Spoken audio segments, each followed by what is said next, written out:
Hello, everybody, and thank you for joining. We're going to give folks just a couple minutes to get on here and then we'll get started.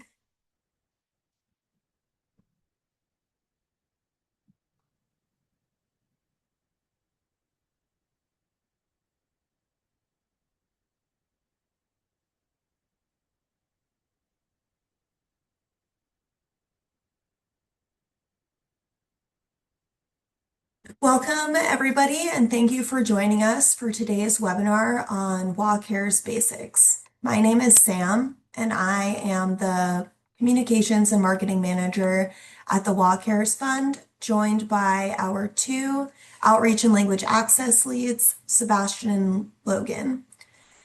Together, we'll be hosting today's presentation. In the chat today, we have the DSHS customer care team, and they'll be answering questions during the presentation. Anyone who has joined from a computer or using the Zoom app on their phones can submit a question through the Q&A function at any point during the presentation. If we're unable to answer your question during the allotted time, you can email us with your question by submitting the contact form on our website. Today's webinar will be recorded. The recording, along with the slides, will be available on our website at wacaresfund.wa.gov/webinars within 24 hours of the completion of the presentation. Now I'll pass it to Logan, who will start the presentation by defining long-term care and caregiving. Great, thanks, Sam. I appreciate it. Yeah, we'll start out by defining the terms of long-term care. Long-term care is help with activities of daily living like bathing, eating, moving around, managing medication. It does not include medical care like doctor's visits or treatments for said medical conditions. Long-term care isn't just for older adults. It can also help younger people with a disability or injury or severe illness.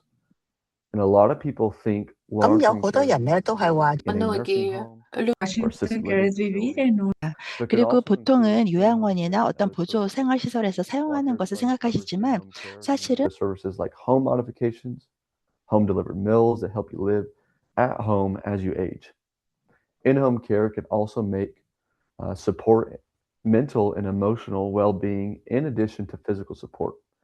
A 2025 study showed that home care significantly reduced long-term care needs. People receiving care symptoms of depression and improved the quality of life and lowered their risk of loneliness. With the right supports, most people with long-term care need can keep living independently in their own homes. It's also very common for family caregivers not to realize that they themselves are a caregiver. You might go to your mom's house a couple times a week to cook meals, drive her to and from appointments, and make sure she's up to date with her medications, which are all common care activities. The majority of this type of care is provided informally, often unpaid care from a family member, friend, or a neighbor.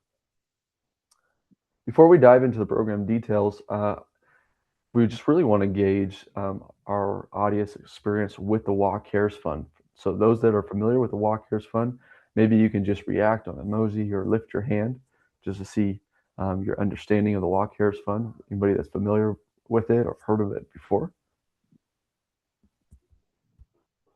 Great. Lots of thumbs up.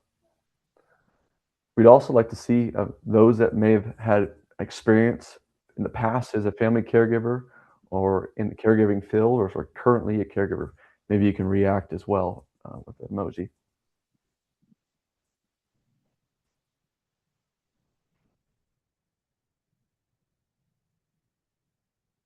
Awesome.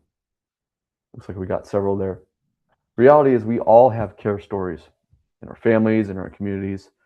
There are around 820,000 family caregivers in the state of Washington, which is currently around 11% of the population.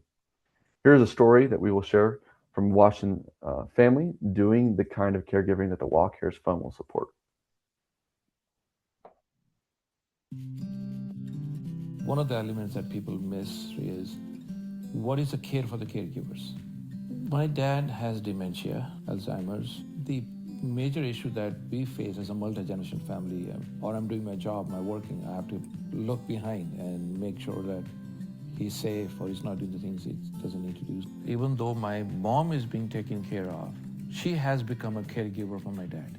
Walk Cares will provide big majority of the people peace of mind that when you need some time off to take care of yourself while taking care of the families, we have somebody come every day to cook and provides all the help, and besides us doing all the work. But she also speaks her own language, so that's another way of them to bond. Not to take on the additional stress. Walkers will be beneficial and useful, especially for the younger generation who have many more years left in their careers. Walkers is a fund that is easier to seek without a lot of barriers and available without a lot of red tape for people of color, for minority communities who are already shy of asking for help. They should feel comfortable that when they need it, it's out there, it's available, and it's easy to go ask for help.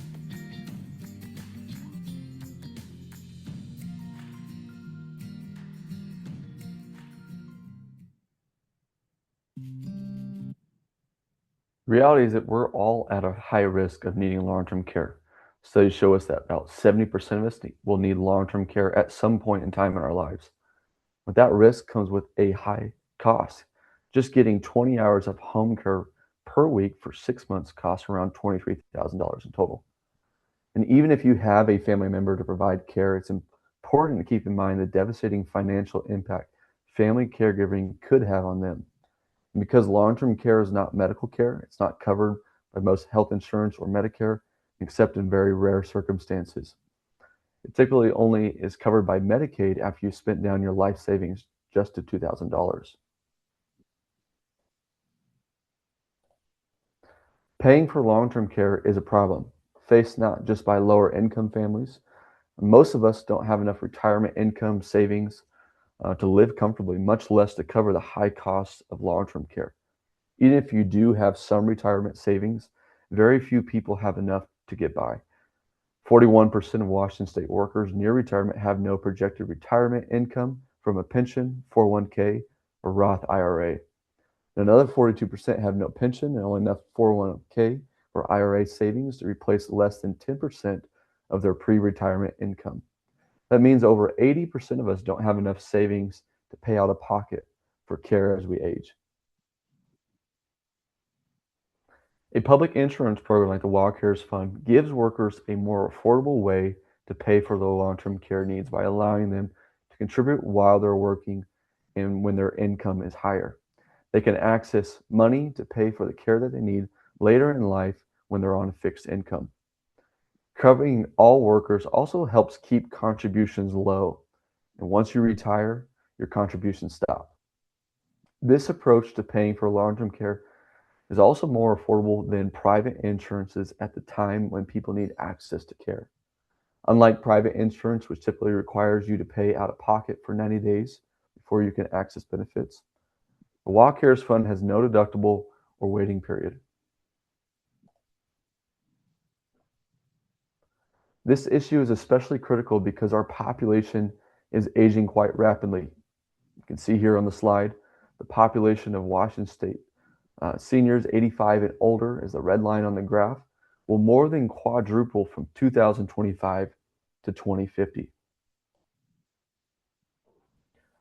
This slide shows us the declining number of potential family caregivers, those aged from 45 to 64, to adults who are likely to need care, those that are 80 and older. That ratio is declining from 7 to 1 in 2010 to 3 to 1 in 2050. Many people think even if they aren't going to be able to pay for long-term care as they age, they'll be able to rely on their kids to take care of them. And that is true for some families today, though those caregivers experience significant financial and health impacts. In the future, most adults won't be able to rely on family caregiving as an option. Those family caregivers will also be more likely providing care for multiple loved ones at a time. For example, today, someone that's in their 50s might be caring for one of their parents or their spouse's parents. But 20 years from now, someone in their 50s could be caring for 2 or more older adults. Even when there is a family caregiver available, that care isn't actually free. Many family caregivers have a related financial setback and on average spend around 26% of their own income on care-related expenses. While family caregiving can be a deeply rewarding experience, it's also very stressful. Almost a quarter of caregivers say that their health has worsened since they took on their caregiving role. And it's really common for caregivers to leave the workforce early to provide care. Caregivers 50 and older who do this lose on average more than $300,000 in wages and benefits. Now I'll pass it on to you, Sebastian. Thank you, Logan. Thanks for that background. And now we'll start to dive into sort of more of the program details and starting with the program timeline. So with these challenges that Logan sort of reviewed, the state legislature began a search back in 2014 for a public policy innovation that would limit the impact of increasing the Medicaid costs on the taxes that we all pay. Also offer affordable long-term care insurance coverage that provides financial relief to lower and middle class families and be financially sustainable over the long run. So the committee tasked with this challenge spent several years working with different stakeholders, policy experts, and actuaries to explore both a public and a private solution.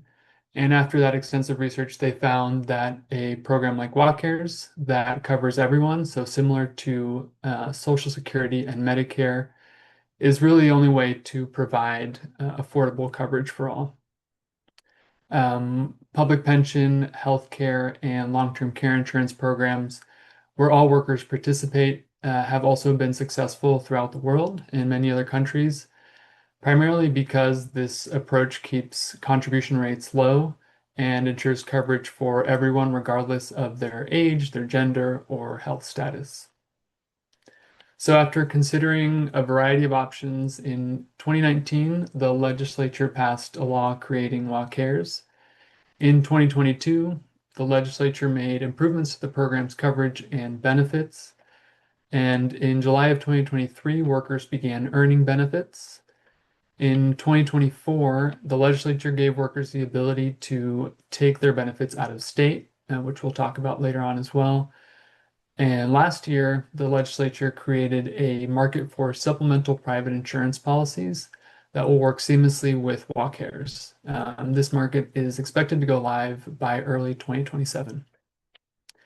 And in this last legislative session from last year, they also gave workers who currently have a private insurance exemption a window to join WellCares. And the last and big date that we're approaching is July of this year. The benefits will become available to those who qualify statewide.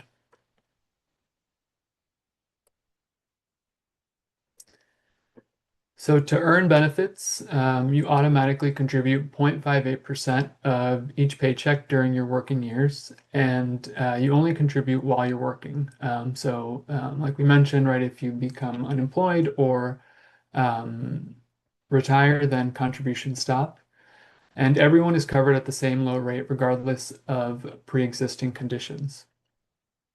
So starting in May, you'll be able to apply for benefits.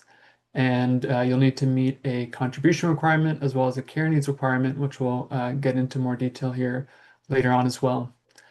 And then once you're approved, you get to choose how to use your $36,500 benefit. It is a lifetime benefit amount, and that will grow with inflation. You can choose how you want to use, you can choose any of the covered services that you want, and we'll go over what those services are later on as well. And there are no out-of-pocket costs when you need care. So we pay the providers directly for the services that you receive, and there are no copay or deductibles. So this is what contributions can look like over the course of someone's career. If we just focus in on the middle column there, someone who earns about $59,000 a year, they would pay $29 per month in contributions, and that adds up to just over $10,000 total over the course of a 30-year career. In order for someone to earn less in benefits than they contribute, you'd have to make an average of $210,000 each year for 30 years. So almost all Washington workers contribute to WACARES. On the left there are a few folks who are not automatically included, and that includes federal employees. There are exemptions for temporary workers with non-immigrant visas are now automatic. So unless the worker notifies their employer that they would like to participate in the program, self-employed people are only included if they opt in, and employees of tribes are only included if the tribe opts in. Some workers who had a private insurance exemption when the program launched had private insurance when the program launched, have an exemption and do not participate. And for a limited time, like I mentioned, this group can choose to participate in the program. So as the table on the right shows, other workers can get an exemption for WACARES if they apply to the Employment Security Department. This includes workers who live out of state, spouses or registered domestic partners of active duty military members, and active duty military members who also work a civilian job. And then veterans with a 70% or higher service-connected disability rating can also choose to apply for a permanent exemption. These optional exemptions are based on meeting certain conditions, and you must continue to meet them in order to maintain that exemption. We do have an exemption page on our website that I would encourage you all to visit if you'd like some additional details as well. If you're self-employed, you can choose to opt into the WACARES Fund and also protect yourself with the same affordable benefits that are available to other Washington workers. So like other workers, you would contribute 0.58% of your net earnings and any gross wages. To earn benefits, you must work at least 500 hours per year. You must apply by July of this year if you are currently self-employed or within 3 years of becoming self-employed for the first time. And applications to opt in became available in July of 2023. We also have an opt-in page on our website, wacaresfund.wa.gov/opt-in. So everyone who is contributing to the WACARES Fund more than 500 hours per calendar year is earning benefits, and that includes part-time and temporary workers. So to qualify for benefits, you have to meet the contribution requirement through one of these three pathways. So starting with the permanent pathway, that pathway earns you the full benefit amount of $36,500 by contributing for at least 10 years. Then we have the temporary pathway, which will earn someone the full benefit amount if they have contributed for at least 3 of the last 6 years at the time that they apply for benefits. And then the transition pathway earns someone lifetime access to 10% of the full benefit amount for each year that they contribute. This transition pathway is specifically for folks who are born before 1968. And these workers can also earn the full benefit amount if they qualify through another pathway.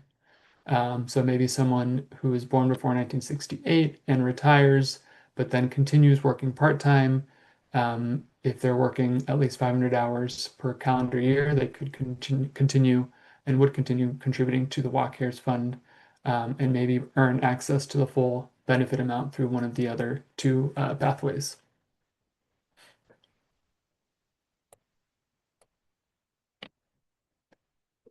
So to use your benefits, we must determine that you need help with 3 or more activities of daily living and will continue to need help for at least 90 days. So the activities that we assess are the ones that you can see on the screen there: bathing, bed mobility, transferring, toileting, mobility, eating, and medication management. We also understand that cognitive limitations can affect a person's ADLs, so the care needs requirement was developed to ensure that it also includes individuals who need assistance due to cognitive impairment. So that is, for example, needing supervision, queuing, or reminders. So when you're ready to apply for benefits, you'll start by creating an online account. You can have someone else help manage your account as well. And your local area agency on aging will also be available if you need some additional support. But once you submit your application, we'll confirm that you've met the contribution requirement. Then you'll be able to schedule an appointment to talk about your care needs. And after we meet with you, we'll let you know if you're approved to start using your benefits.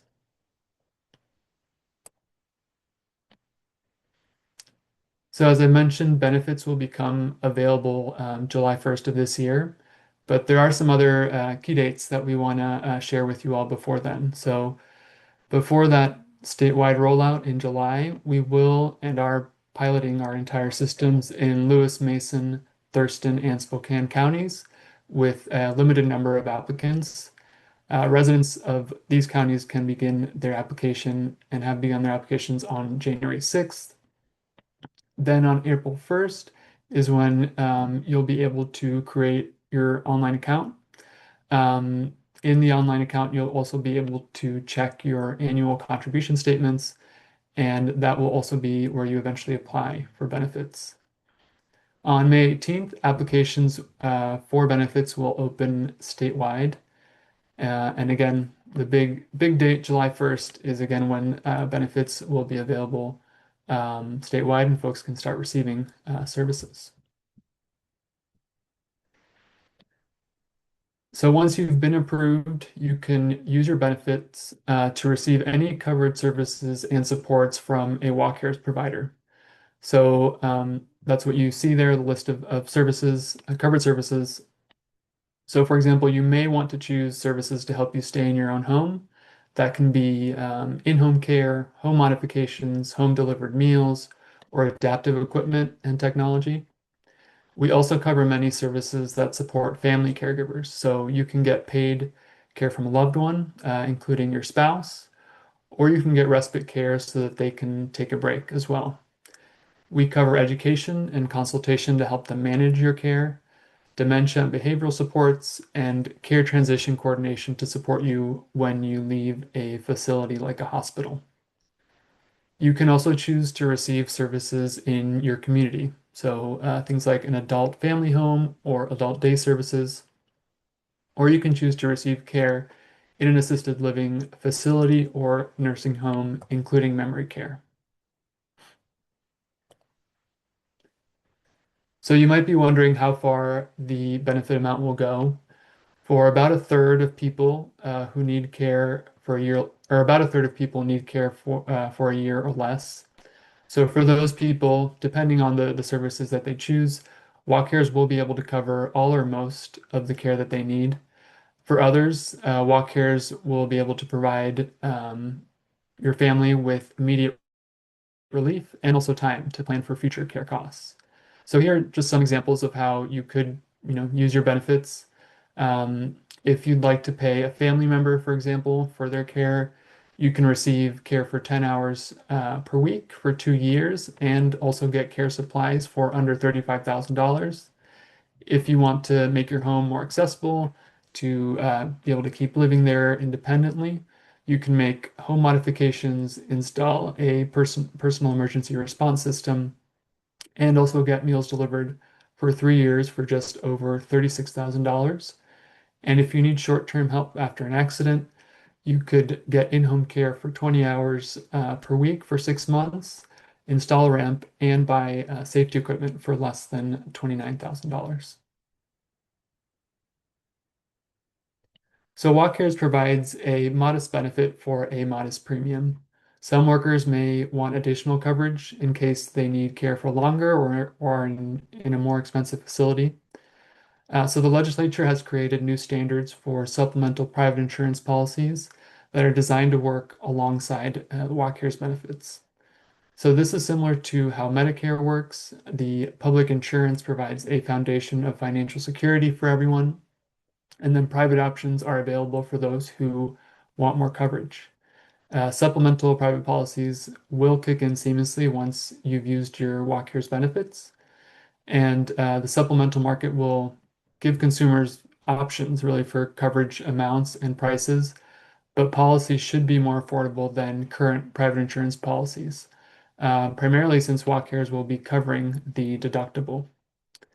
The policies will also have more consumer protections, and the Office of the Insurance Commissioner will complete rulemaking by May of this year, and then policies could become available as early as 2027.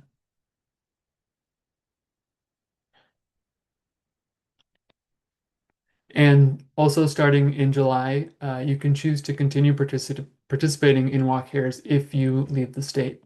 So to become an out-of-state participant, you must have contributed for at least 3 years where you worked for 500 hours or more per year, and you must opt in within a year of leaving Washington. So just like other workers, out-of-state participants will keep contributing to the fund during their working years. And the process for out-of-state participants to be able to report their earnings and pay premiums is still being developed, but the focus is to make it as easy as possible for those folks to do that. And then starting in July of 2030, out-of-state participants will be able to access benefits outside of the state of Washington. And the Walk Cares Fund is a cross-agency program.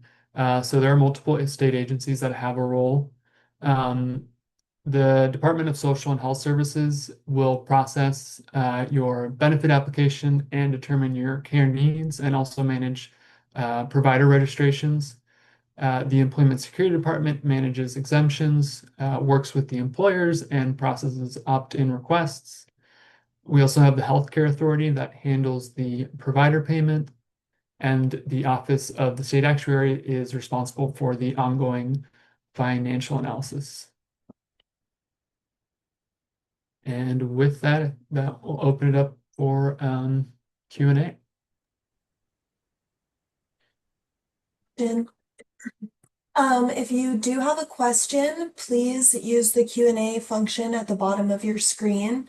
We'll be going through and answering some of your questions live. If you submitted a question during or on your registration form, I will also be going through and reading those out. So the first question, Sebastian and Logan, if you guys can both come on camera.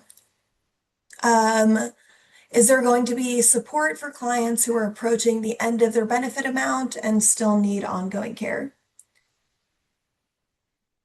Yeah, so once someone starts to approach their benefit amount, now with this newer change to our creation of the supplemental private long-term care insurance policies, that will be an option for folks, again, who maybe are exhausting their Walk Cares benefits, but still maybe need to continue their care.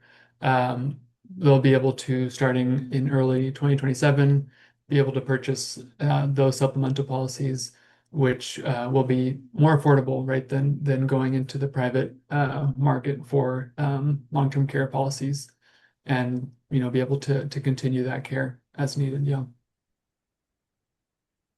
I will also add to that, since Walk Cares is a lifetime benefit amount, once you used your full benefit amount, you won't be able to receive additional benefits from Walk Cares. But if somebody knows that they need more long-term care than Walk Cares covers, they can prepare to transition to other resources. And there are several resources that you can choose from, depending on your eligibility, care needs, and the types of services you want. You can connect within the Department of Social and Health Services with HCA, Developmental Disabilities Community Services, or you can reach out to your local area agency on aging and they can connect you with resources in your local area. The next question is, how does somebody become a contracted provider to provide services? I would For providers, I would recommend looking at the provider page on our website, and maybe we can drop a link on that page. But that there's a walkthrough of the step-by-step on how to become a provider if you're interested. So I would recommend looking at that, and that provides all the information to be able to do that. Is there a way that a stay-at-home spouse can qualify for walk-cares? So they would have to be contributing, right? In order to receive the benefit, you have to have met the one of the pathways in the contribution requirements. So if they have worked, well, I guess starting in July of 2023 when contributions began, but if they work at least maybe 10 years or 3 of the last 6, depending on their care need later on, that they could be eligible for the benefit amount. But folks need to have, again, worked at least 500 hours per year in order to earn contributing years and qualify for benefits. Will walk-cares fund services work in rural communities if the services need to be paid in person and walk-cares pays the providers directly?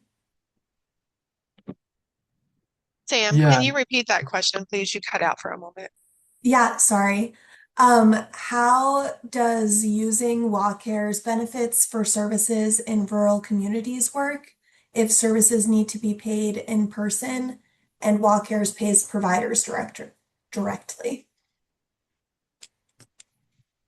So someone who is eligible to use their benefit, they'll be able to select the services based off geographically where they are as well, to see what services, those services that are available in the area. And WalkCares, like you mentioned, right, pays the providers directly. So there is no need for the beneficiary to be sort of managing that payment.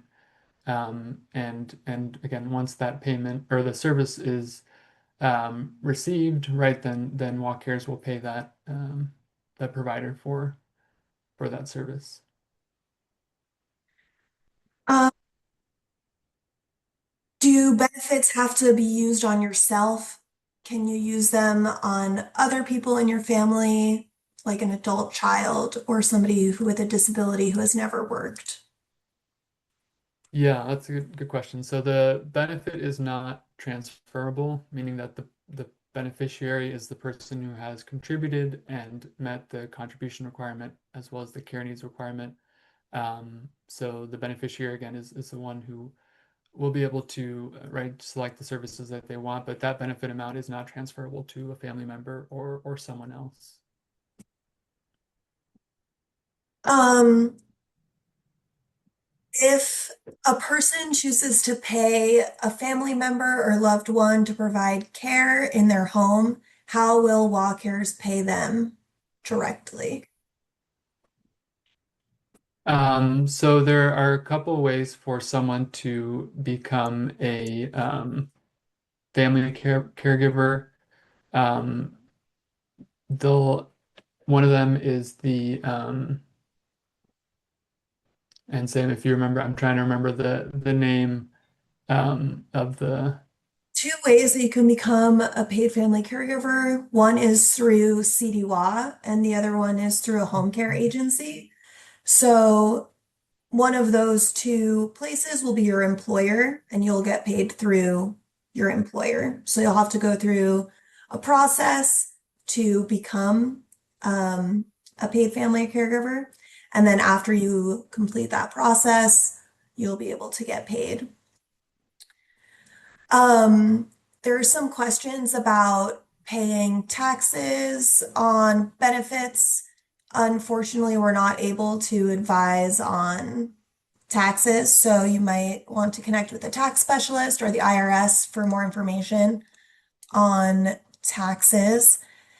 Can you explain the 1 year opt-in for out-of-state services? I think they're I think it might be referring, so for out-of-state participants, they have to opt in within a year of leaving the state. So I think that's maybe what you're referring to. If not, feel free to ask it again. But for out-of-state participants or to become an out-of-state participant, you must opt in within a year of leaving the state in order to keep contributing to the Walker's Fund. If you retire before supplemental plans are available, will you be able to purchase them when they become available? Do you know the Yeah, answer? yeah. So yeah, once if you retire before, but you will still be able to purchase those supplemental policies. Um, Regarding services for food, does Walkers have a pre-approved list, or must the meal provider go through an application process to get payment? Do you want me to take that? Yeah, do you want to take that one, Sam?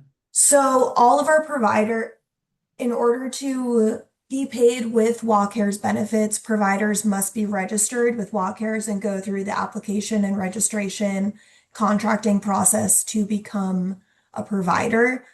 Um, so we don't have like a pre-approved list before you apply, but the list of providers that beneficiaries are allowed to use their benefits to pay will be in our provider directory.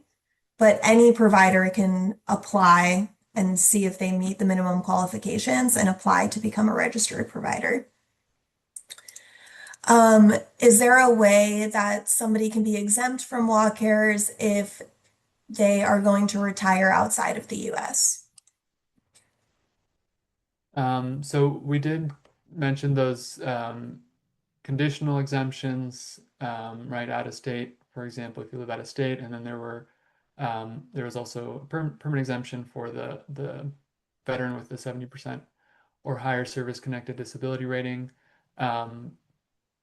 But there is no option to sort of stop contributing if you are currently contributing to the Walk Cares Fund. So again, the benefit will be available for folks who maybe retire in another state, and I know there's also being looked into in terms of the benefit potentially being available in other countries as well, as obviously folks that is something that folks do, and so um, there that is something that is being looked into. But currently, folks will be able to apply if they retire within the U.S. But to another state.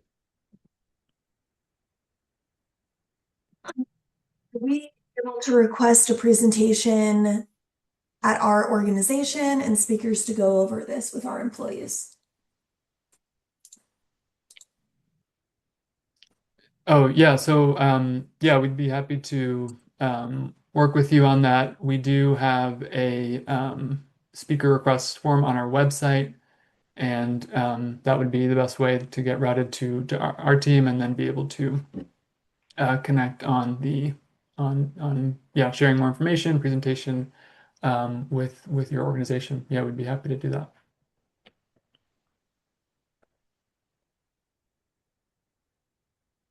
And I put the speaker request form in the chat if anybody would like us to come give this presentation. Is a beneficiary able to take the benefit with them to other US territories like Guam, Puerto Rico, or internationally?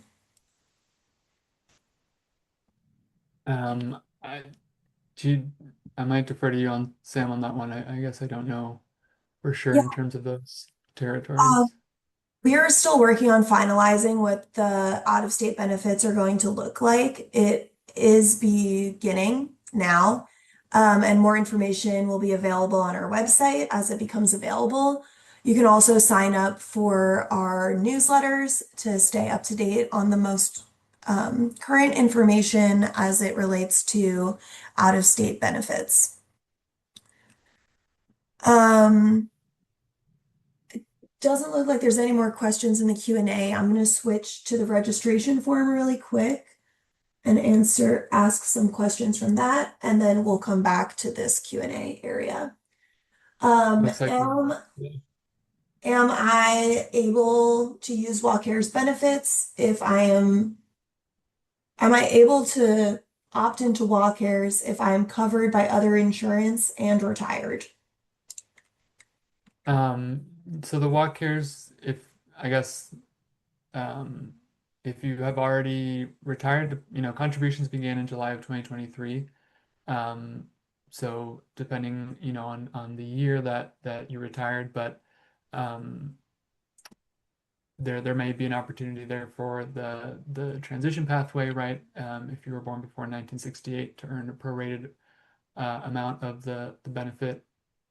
But it's sort of up to you in terms of the relating to your existing private policy, um, how you would like to manage that and recommend connecting with your broker or agent who sold that private policy to speak to sort of that your private policy and how it maybe how you would be able to use that as well.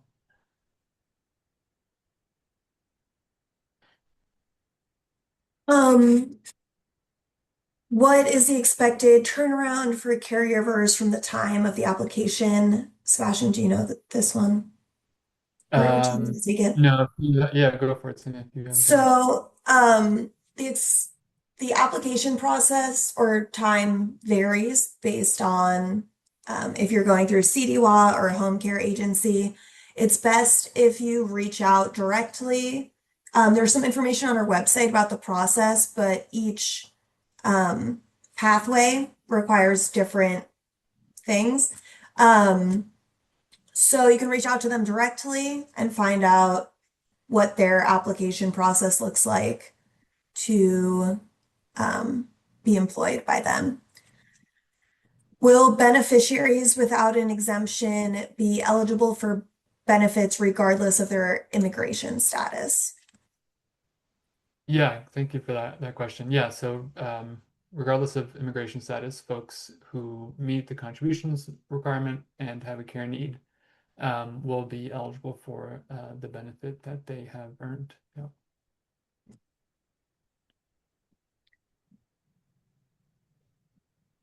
If I already have an exemption, can I now apply to use benefits? So the exemption, I think that you're referring to is the private insurance exemption that was there was a window in 2022 for folks who had private insurance exemptions to opt out of the program. There is starting January, so this month through 2028, there's a window for those folks who have that private insurance exemption to be able to opt back in to WellCare. So yes, that is now available for folks to be able to opt in if you have that private insurance exemption.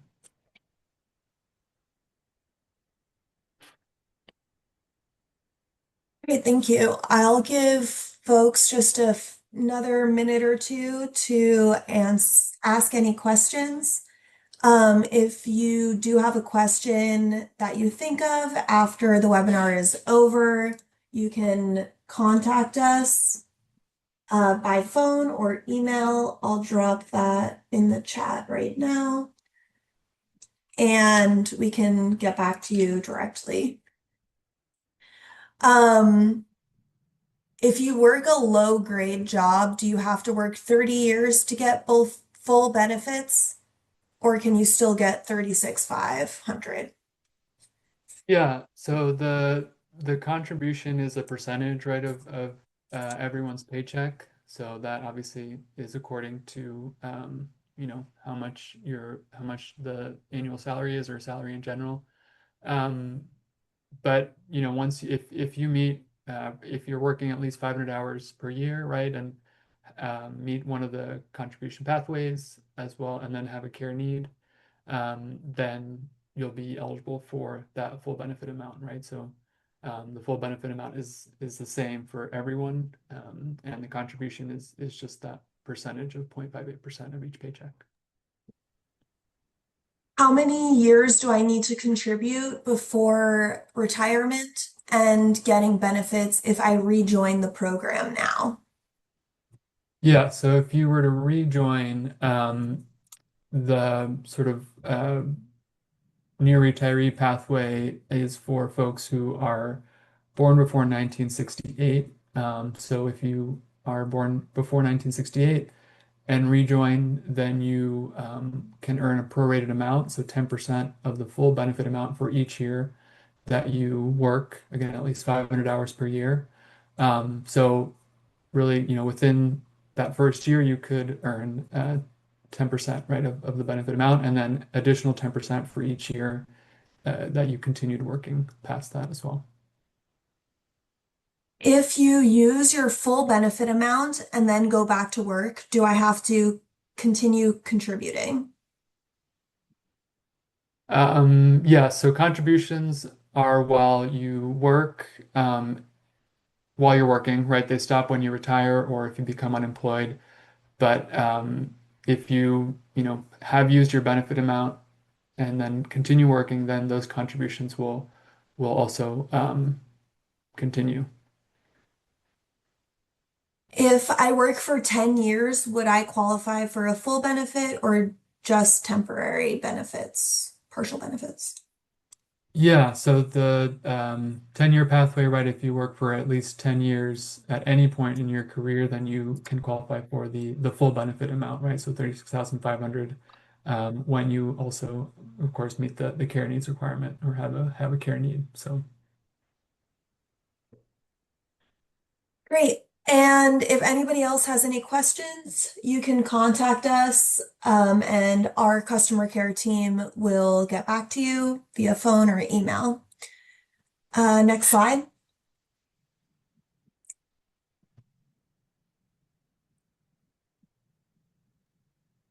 At the conclusion of this webinar, when you exit out, there will be a short survey where you can share your thoughts about today's presentation.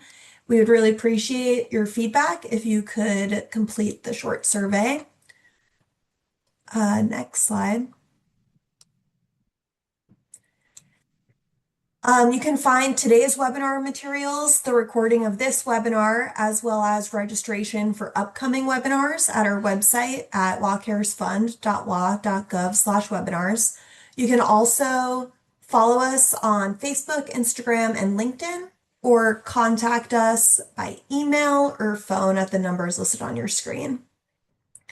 Thank you all for joining us today, and we hope to see you at a future webinar. На наших будущих вебинарах. Gracias.